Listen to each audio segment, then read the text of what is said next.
आई भैया, हम गायक मोनू माइकल आज जे हम बतावे जा रहल बानी बड़ा ही दुखद घटना बा भैया। 2 दिन पहले जे ट्रेन हादसा भइल ओहमे कितना गरीबन के घर उजड़ गइल, कितना गरीबन के मौत हो गई। आई उहे घटना के गीत के माध्यम से रखा तनी।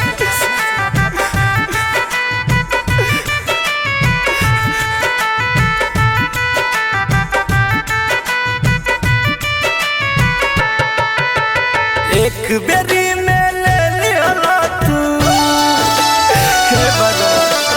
एक बेरी में ले लिया तू 200 के जान हो। बोला बोला काहे ऐसन कोइला भगवान हो। बोला बोला काहे ऐसन कोइला भगवान हो। इंसान अब खिलौना होता औरी परान हो। इंसान अब खिलौना होता औरी परान हो।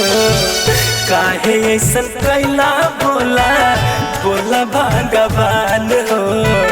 बोला बोला काहे ऐसन कैला भगवान हो।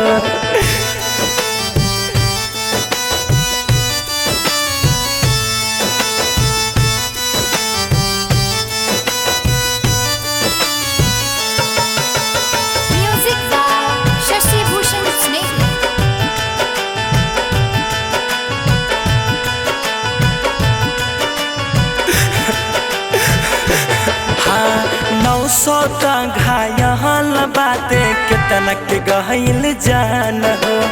अब इंसान संसार में नहीं के शरीर के दाम हो।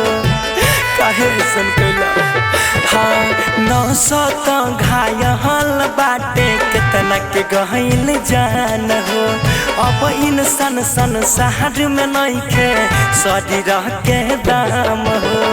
ई कलयुग में ऐसन होता दिन बनता शाम हो। ई कलयुग में ऐसन होता दिन बनता शाम हो। बोला बोला काहे ऐसन कैला भगवान हो।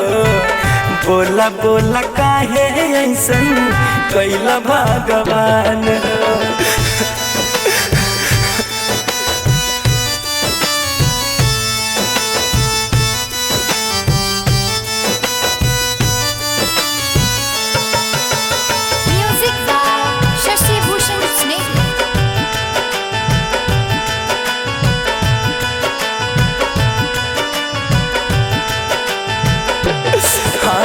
लागता कि धरती अब हो जाए विनाश हो।